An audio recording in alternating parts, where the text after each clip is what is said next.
What's going on, guys? And welcome to the Start Thinking Forward morning show. Today, we're going to be talking about a lot of positive things. Today, we got some guest speakers, and let me get this echo out of here real quick.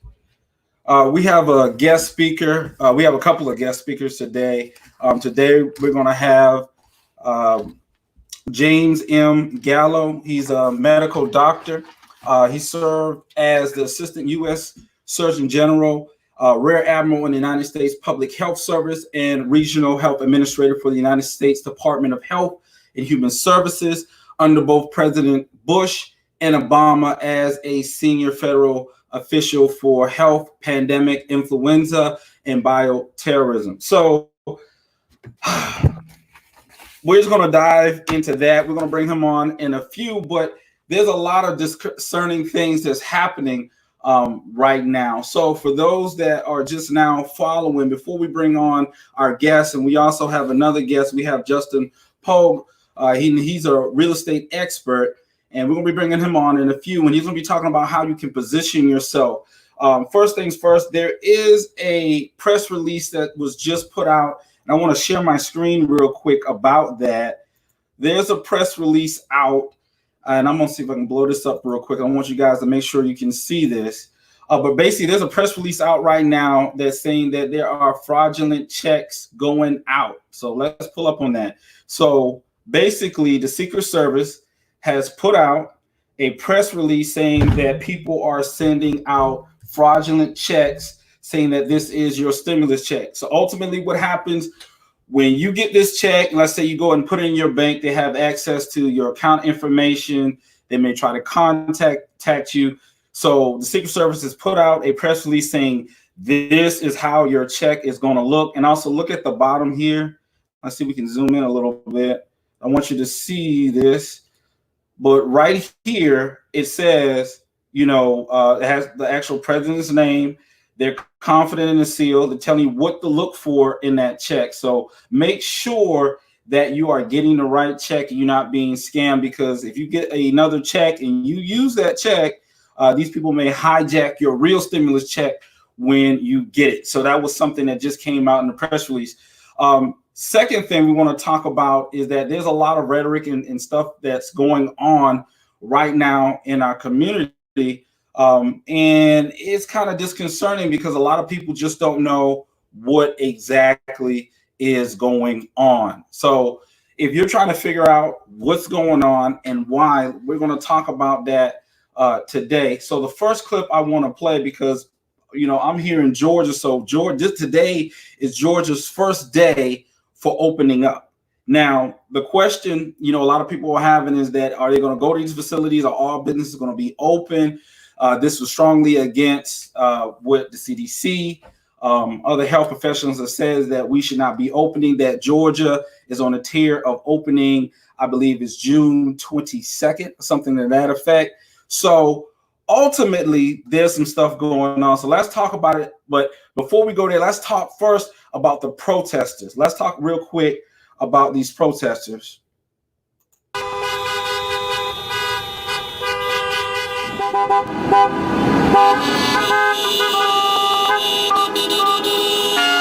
Brother, can I add one thing to that? Liberty must prevail. If we don't get to work, you don't get to work. Freedom is essential. Our community is struggling. My husband is on unemployment for the first time in our life. And it's unwillingly that we're taking unemployment. We want to go back to work. Time for our state to be opened up. We're tired of not being able to buy the things that we need, go to the hairdressers, get our hair done. It's time to open up. We're ready to stand defiant against this governor and open up business tomorrow. Lock her up! Lock her up! Lock her up! Lock her up! Lock her up! Lock her up! Lock her up! Lock her up! Lock her up! Lock her up! Lock her up! Lock her up! I know that people are angry, and that's okay. And if you want to take it out and send it my way, if it makes you feel better, that's fine. We know that this rally endangered people.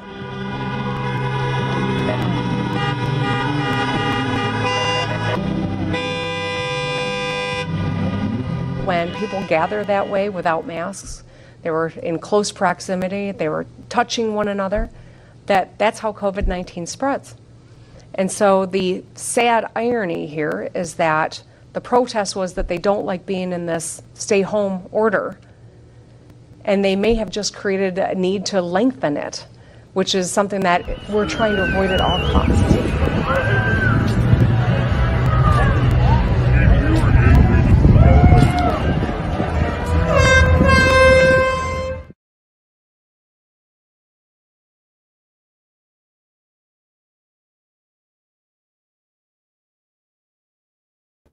Now, I think that's very interesting that people are taking to the streets protesting about being on lockdown, with a lot of people not really knowing, what's really going on with COVID-19. So I find it very interesting that people are willing to take the streets, not knowing all the details about it. But it seems like a lot of people just feel that they have the right to, I guess, dance with death, I guess, for whatever reason.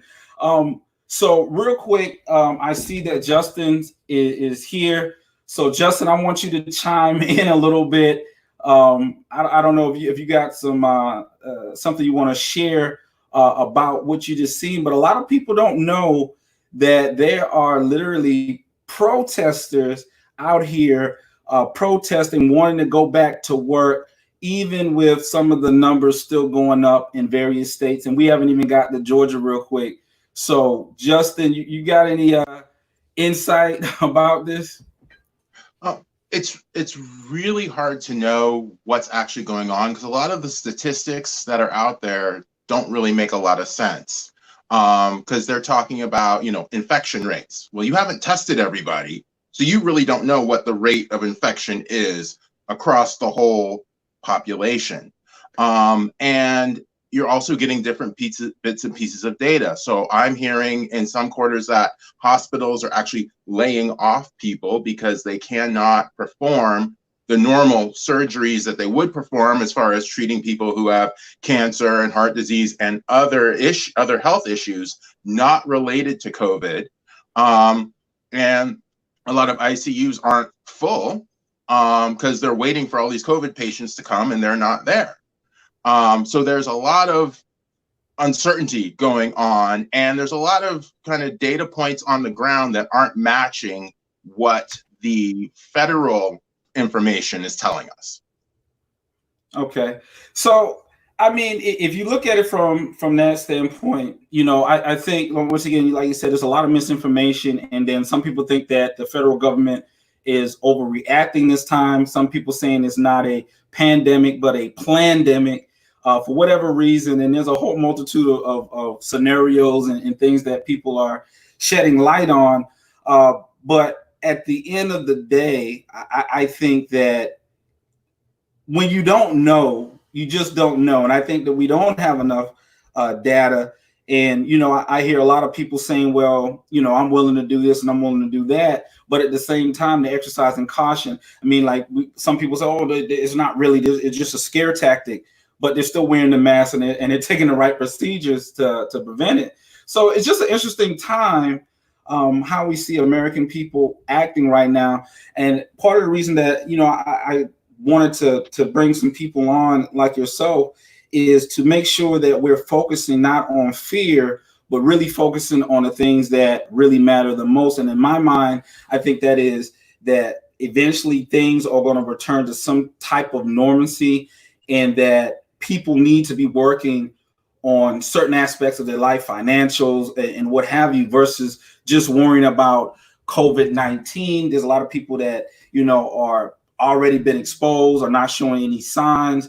The more concern that I'm hearing is that they're concerned that people that are more predisposed to getting sick may get sick from people that don't even show signs and symptoms of it. So, I just want to take some of that fear out of it and really talk from a practical standpoint and give some insight to our listeners here on how they can better, position themselves to win. So I'm going to bring you back on in a few, and we're going to talk a little bit about the real estate part of it.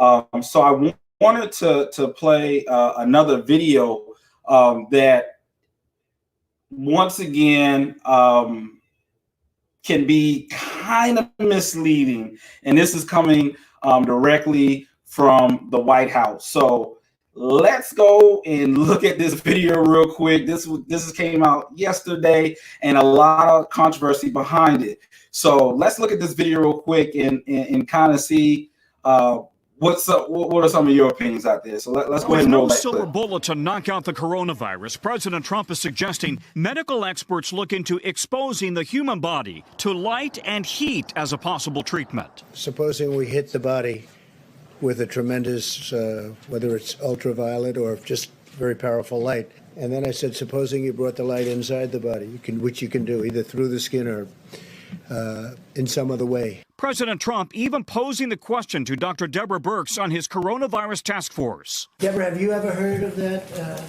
The heat and the light relative to certain viruses, yes, but relative to this virus?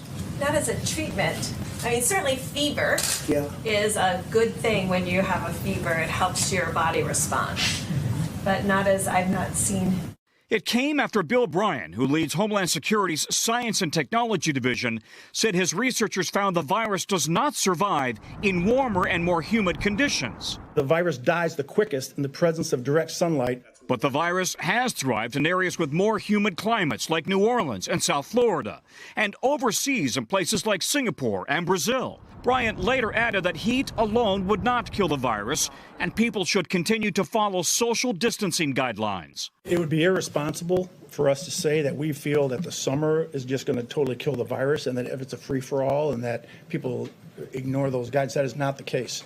President Trump also pondering the possibility of injecting someone with a disinfectant. Then I see the disinfectant where it knocks it out in a minute, 1 minute.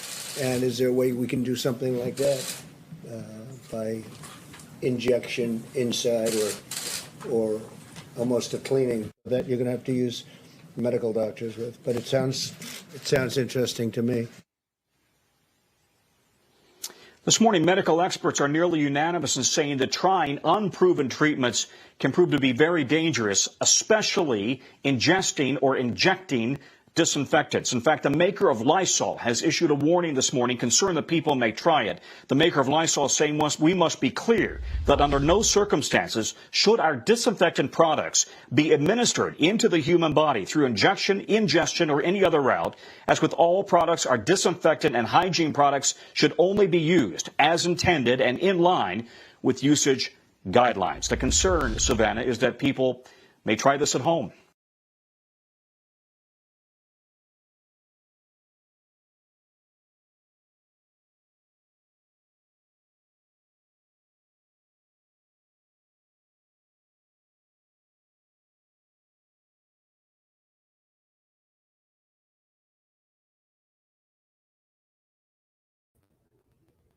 All right, so real quick, I just thought that was very interesting, and also once again some misinformation put out. So I'm gonna bring you back on, Justin. What's your insight on that? I don't even know if you even seen that from yesterday.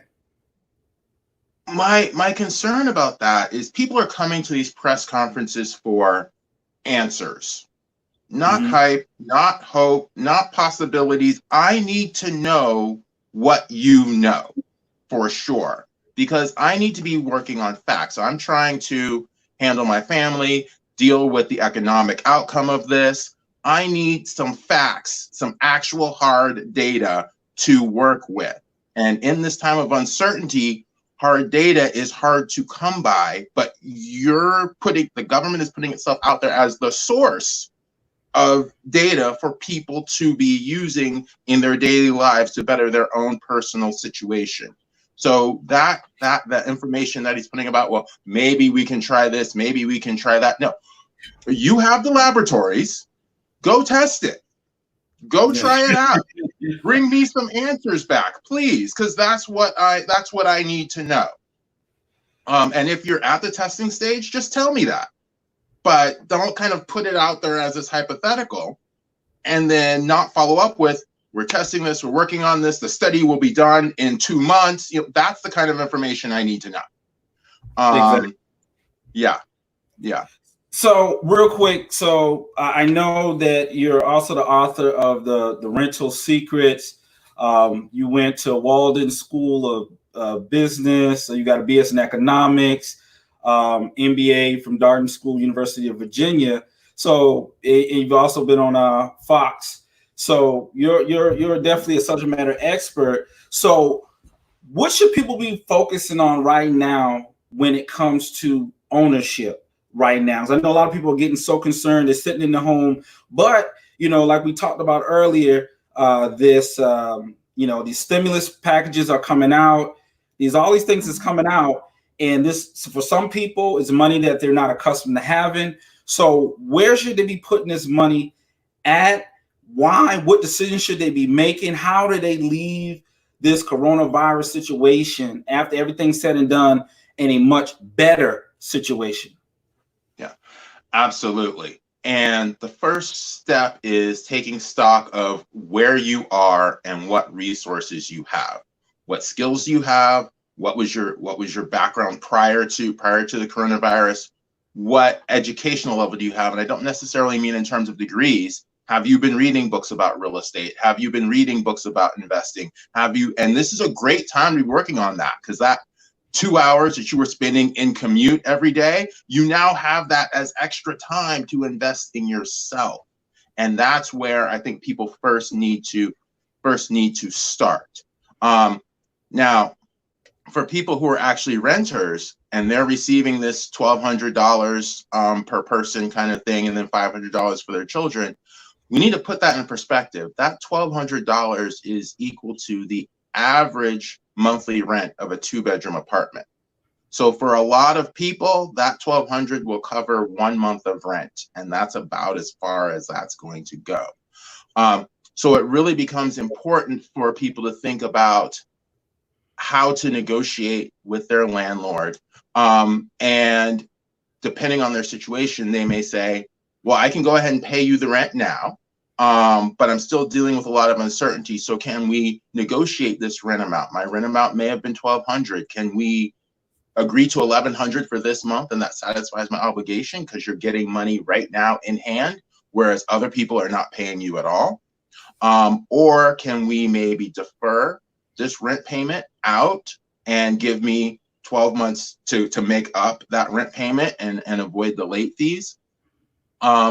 Other people are looking at the situation in a different way, maybe saying, you have my deposit, accept that deposit as my last month's of rent payment.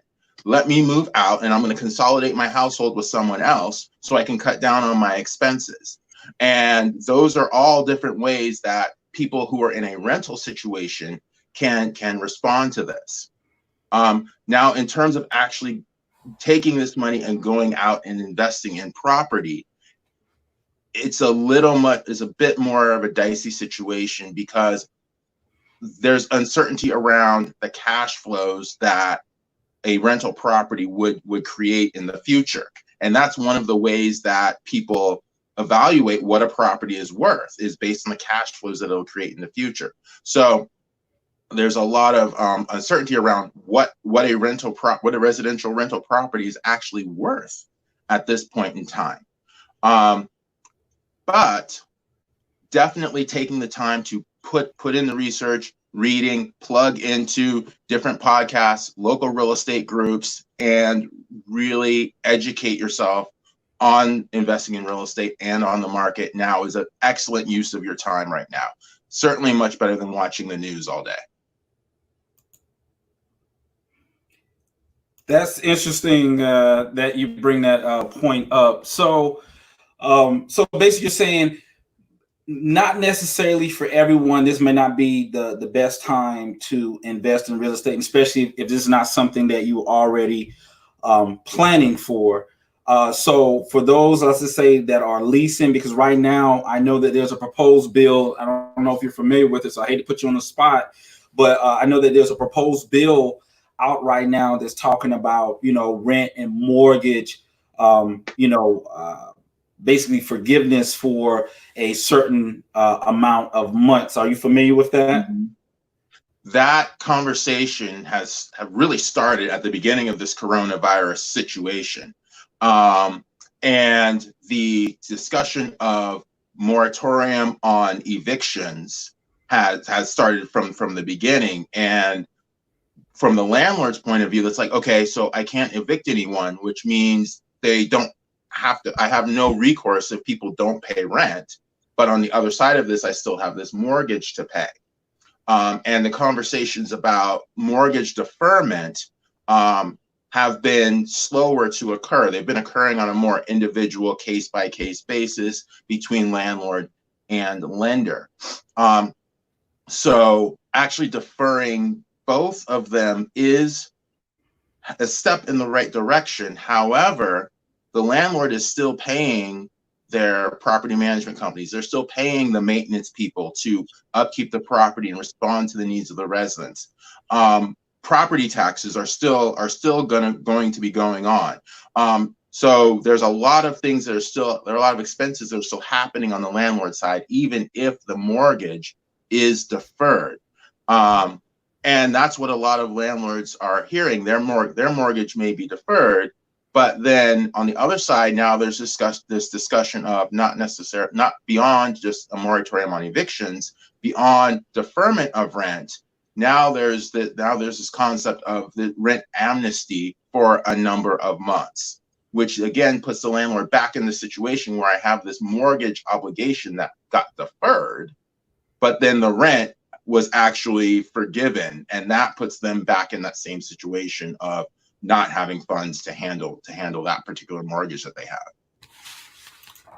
So one of the things I wanted to ask you about is, you talked a little bit about it already, but what are some ways that people can, negotiate their situation? Because everyone has a different situation, and definitely some people haven't received the first stimulus. We're talking about, I think today, or even right now, as we're speaking, the president is signing the next, I guess, the 3.5 part of the stimulus package. So we had 3.5 in the stimulus package, and some people haven't received the first one. What are maybe some negotiation things that people may be able to do to give them some more time? Because at the end of the day, I think one of the biggest things that people were thinking is that, the bill that we just spoke about has not been passed, and we don't know if it will be passed. So no matter what, rent is still due. And I want to make sure, because even if if they put it off and they can't evict you at this current moment, that if you do not pay your bill, it's only a matter of time you will be evicted, that you're accruing payments. What do you have any strategies or workarounds on that?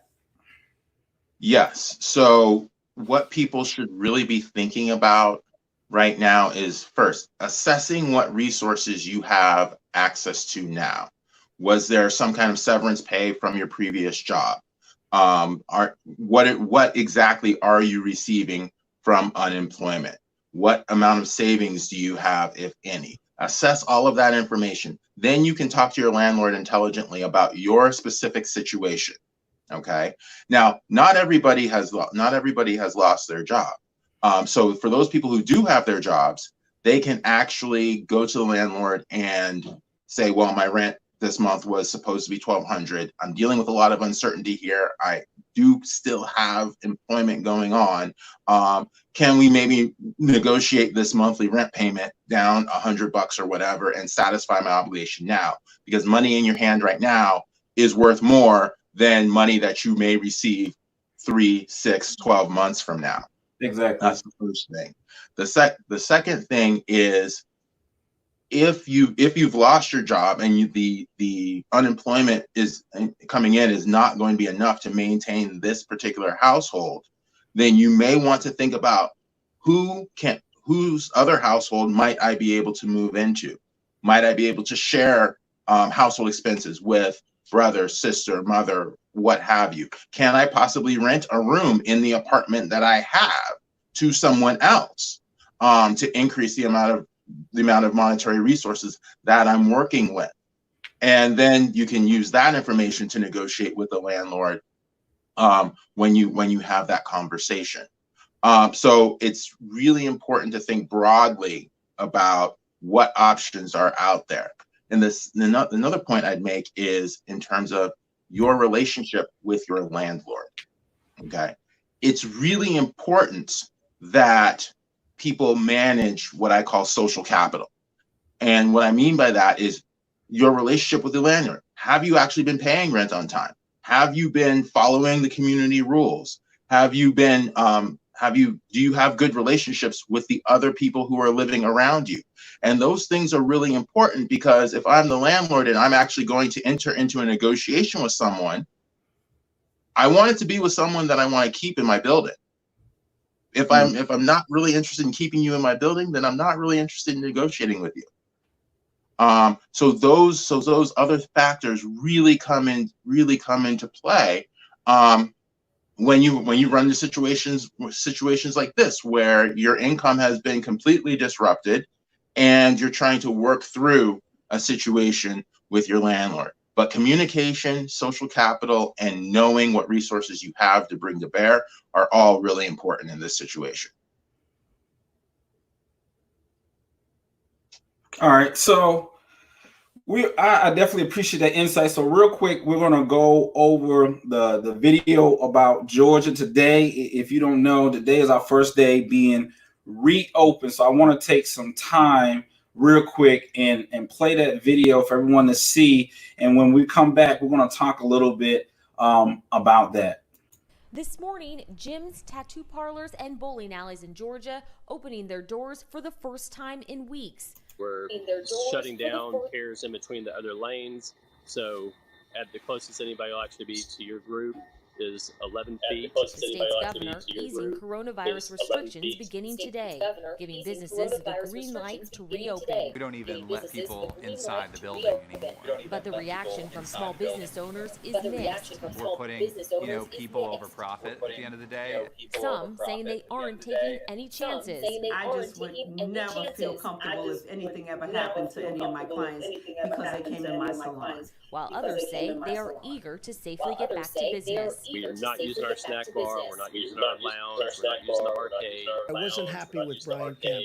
Spas, beauty parlors, tattoo parlors, no.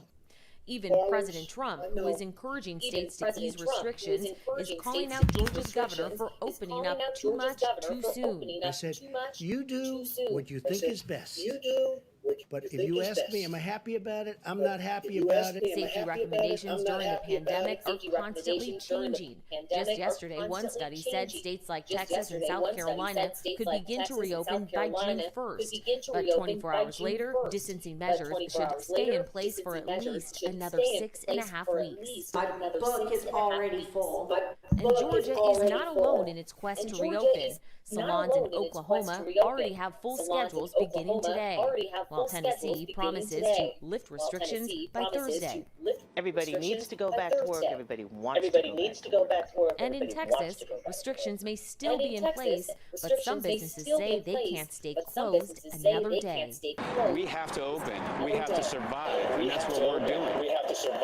The NAACP is calling on Georgia branches to defy the governor and maintain the shelter-in-place orders. The overall COVID-19 death rate in Georgia is 4%, but for Black COVID-19 patients, it's more than 9%. Kenneth, Mona.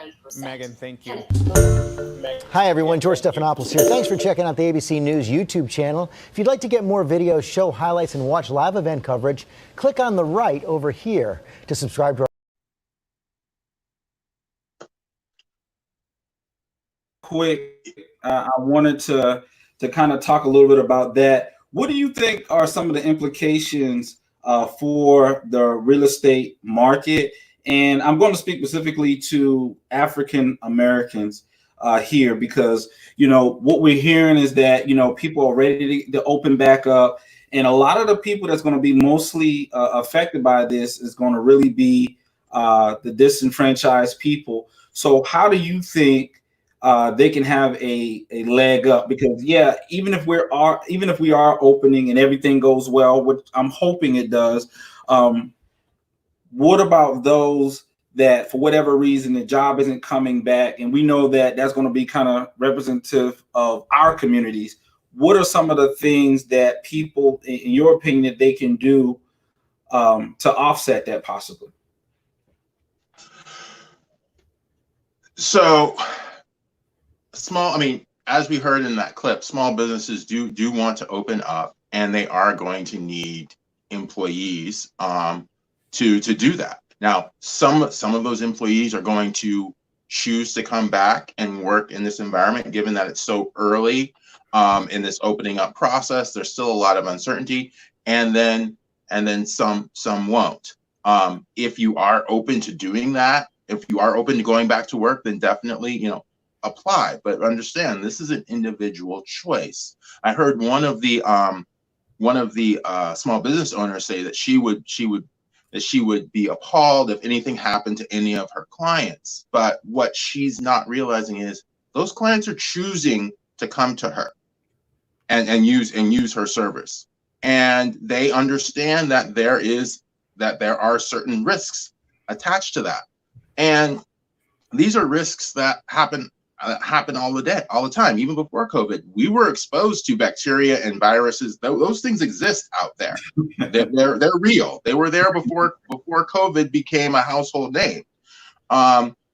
And the other thing I'd say is, when we talk about COVID, we're talking about those people who are kind of predisposed. They have these underlying health conditions, and African Americans, unfortunately, have a higher incidence of these underlying health conditions: heart disease, diabetes, these other things that we see mentioned in these television commercials that we're seeing. So part of what African Americans specifically probably need to start doing is rethinking how they're looking at their budgets. We should be spending money on vitamin supplements. We should be spending money on exercise to the extent that we need to.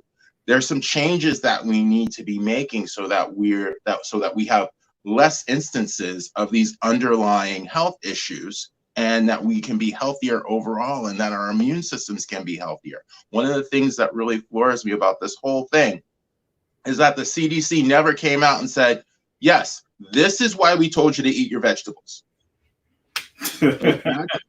That's what, yeah.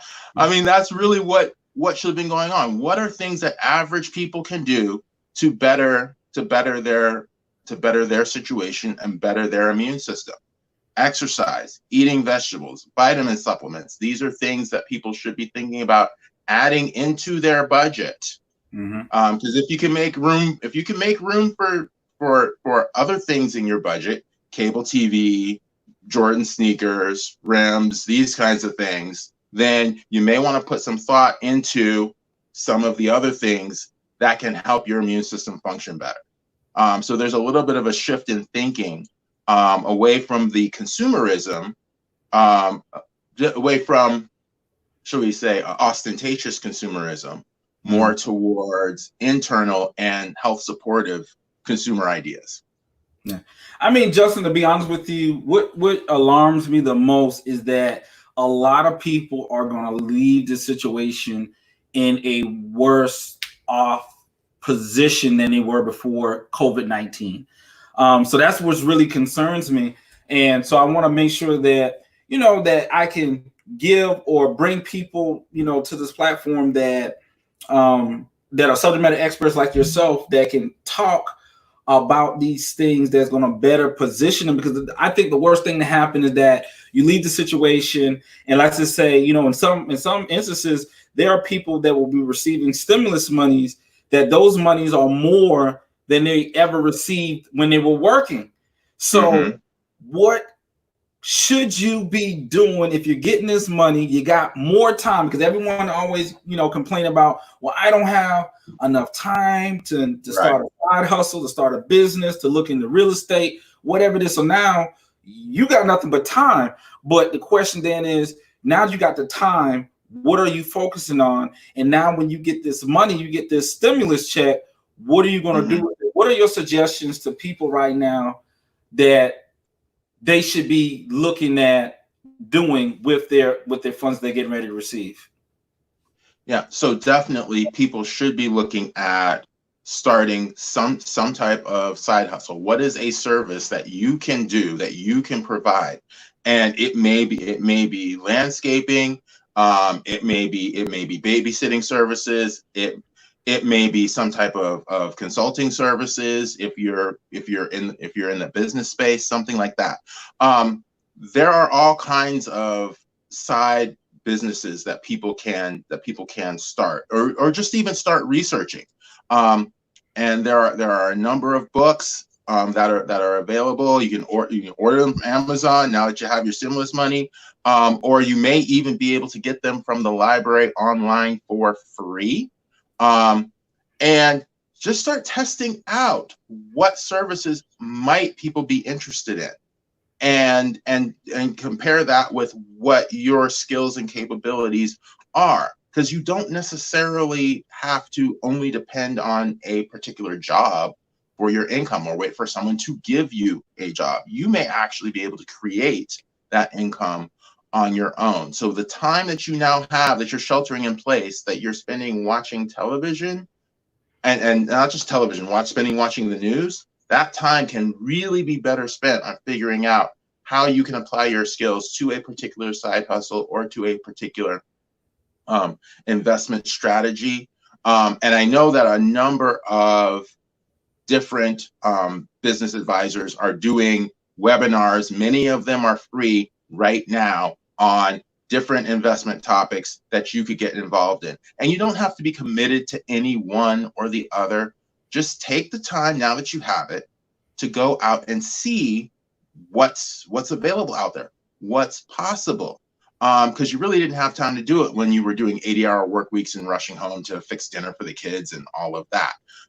But now you do have some of that time. So really put it to good use, so you can actually come out of this in a better situation with a broader perspective. All right, so real quick, let's talk a little bit about what it is that you do. So I know those listening, I know you've been talking a lot about real estate. So what exactly is your business function, so that those that are listening right now may be able to get some help in these areas that we're talking about? Absolutely. So I describe what I do as teaching renters how landlords think, so they can negotiate better when they go to rent a property. And that's what my book, Rental Secrets, is about. Because the issues that we had before COVID-19, they're still there. We just kind of pushed them on the back burner. And a lot of those issues relate to housing or lack thereof. And most renters look at their landlord as the enemy, and and that in many ways is unfortunate, because it closes off opportunities for negotiation for them. And as a renter, most people feel hopeless and helpless when they go into some kind of rental situation. But there are levers, there are ways that renters can influence what landlords are thinking and what the actions that landlords are taking to better their own situation. And that's what Rental Secrets is bringing to the table. Now, where can they get the Rental Secrets, and why do you think it's important, and especially in this time, for them to get that book? Why should they get it? Why should they be empowered to get that book during this time? Absolutely. So Rental Secrets is available at Amazon, as well as at rentalsecrets.net and a number of other online retailers. But why Rental Secrets is so important right now is because we're entering into this time of financial, economic, political uncertainty.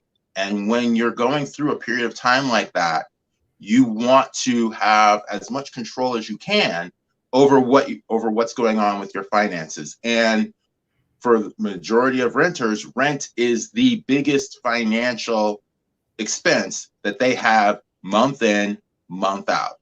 So knowing how to negotiate around that, knowing how to possibly reduce that, knowing how to even get access to free rent, which is possible, although most people think it's not. it is possible that you could even create that opportunity for yourself. Knowing how to do those things will really impact your financial well-being in this time of uncertainty. So that's really the value of that the book is bringing right now today, as we kind of go through this COVID-19 situation. Because as you mentioned earlier, at some point rent is going to become due, and knowing how to negotiate and navigate this situation with your landlord is going to be of utmost importance. And I totally agree with you on that. And I think a lot of people need to prepare for, what's to come. So in your opinion, with everything being said, do you think that we're going to reach a new level of normal in this country? Will things return back to business as usual, or will there be some type of a paradigm shift on how we do things moving forward, and what industries will be impacted? Do you think the real estate market is going to be impacted? What's your view on that? So yes, we are going to return to some type of a new normal. There have been previous viruses, health issues, health scares that have occurred. Over time, the country did return to some type of normal. Now, the question is, as you point out, there are going to be some industries that are impacted. You have colleges and universities have been closed. They've been doing online classes. And there have been instances of students that have sued their university because they're not providing them that hands-on in-class service that they were promised and that they're paying for. Commercial real estate. All of these people have been working from home. They've enjoyed working from home to some degree. And some people say, you want me to work from home? Well, I can quote unquote work from home in Hawaii. And some people have been doing that. So they've been working in places other than their I should say legal abode. But that has implications for office space. And when you think about how much office space there is across the country, do we really need to maintain these offices and these cubicles for all of these people when they might be working from home for, in the future, they might be working from home 2, 3 days a week or more. So there's definitely implications for that. In terms of like hotels and hospitality industry,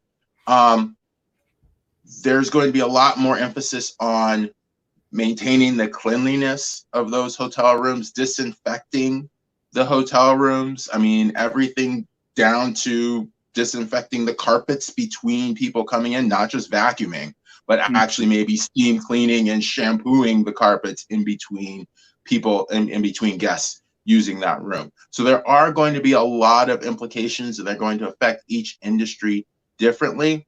But I do think one of the two main industries that are going to be affected is the college and university industry and the office rental industry, most definitely.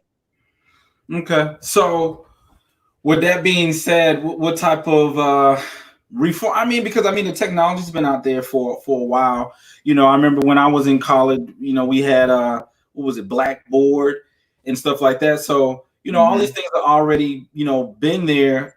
Some universities and colleges use them more than others. So now there's definitely been a push for that. So how do you think, because there's always been an argument that there needs to be some type of reform when it comes to education, the student debt in this country, and thanks to the CARES Act, all those things have kind of been temporarily put on hold. Hasn't disappeared, but it's put on hold. How do you think those things are going to impact when everything goes back to normal? What's going to be some of the outcomes, and how can certain people start to prepare for that? Yeah, so for those people who are thinking about going to college right now, if you're going to end up in an online class situation anyway, seek out those universities that are well known for what you want to study, who are already doing online classes, and pay the lower cost for the online class as opposed to paying the higher cost for for being on campus. I mean, the idea is to get access to the information that you need and to make connections and form relationships with your classmates. And that's the forming relationships is one of the biggest values of going to college. You connect with people, and then you also get to plug into that alumni network of people. So after you graduate and you end up on LinkedIn, you're like, well, who can I connect with?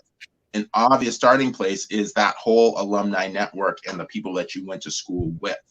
So those are the two kind of things that I would be looking at if I was finishing high school and going into college right now. I'd be looking at how can I do this in a cost-effective way. And to the same token, a lot of what gets taught in college is in the library, and it's available for free. So what's missing is you don't have a guide through the knowledge that's in the library, which books you need to read first versus second. And the library doesn't necessarily give you the opportunity to form those relationships with other people in your class, and it doesn't give you access to that alumni network. So really be clear on what college is providing you and what resources you have available to you already, and make the best use of those. And please know why you want to go to college before you actually go, and have a purpose in mind, because you're spending tens of thousands of dollars on this, and that number may get ratcheted down as a lot of this moves online, but you're still making a significant investment in attending that particular institution, whatever it is. So really think about why you're going there, what you're going to get out of that, and what this is going to look like on the other end of that. Because if all the classes are online, you're not going to get access to all the parties that you thought you were going to be able to go to. So you're going to have to get your value somewhere else. And also on the flip side, from the university's perspective, universities are going to have to start specializing and becoming well known in particular areas, because as somebody who's taking those classes online, I can choose from any university. It can be anywhere in the world. So your level of competition just got ratcheted up tremendously in any of these areas of study. So if you're a university and you're not necessarily the best in business or in a particular type of business, it's going to be really difficult for you to get students, because those students can attend better universities online. So that whole business model is being turned on its head, because the value that the university used to provide is that's the place where all the books were held. That's the place where all the knowledge was held. And now that it's being dispersed over the internet, it's changing how everybody needs to think about that industry. Exactly. So, I mean, is there any parting words? Because I know we're getting ready to come on that hour mark, and I don't want to hold you because I know you got a lot to do. But is there any parting words that you want to say, any encouraging words, or and then also talk about ways people can contact you? I know your information is on the screen, but I know that you may also have some other information. But I just wanted to kind of give you that time to chime in and reach out to the people that may be listening right now. Yeah, no, absolutely. People can reach me on Facebook, Twitter, Instagram, LinkedIn. They can also reach me at they can reach me at justin@rentalsecrets.net. And the words of kind of inspiration or empowerment that I want to leave with people is, you are a more capable individual than you think, and then other people give you credit for. You can actually accomplish whatever it is you want to. The issue is having access to the information, knowing where to look, and seeking out different experts who have information about what it is that you want to do and accomplish. As I know, when I started out in real estate investing, even though I had these degrees, I wasn't prepared for what I faced. But I was able to overcome each of those challenges in turn, and you will be able to do that as well. All right, Justin, I definitely appreciate you joining us today, and I think the audience definitely appreciates you. I know for a fact we've learned a lot, especially when it comes to real estate. So definitely the next couple of weeks, I'm looking forward to bringing you back on as this thing updates and hopefully some better news come out of it, and we're able to really get information. So we really appreciate you being on part of the Start Thinking Forward, show.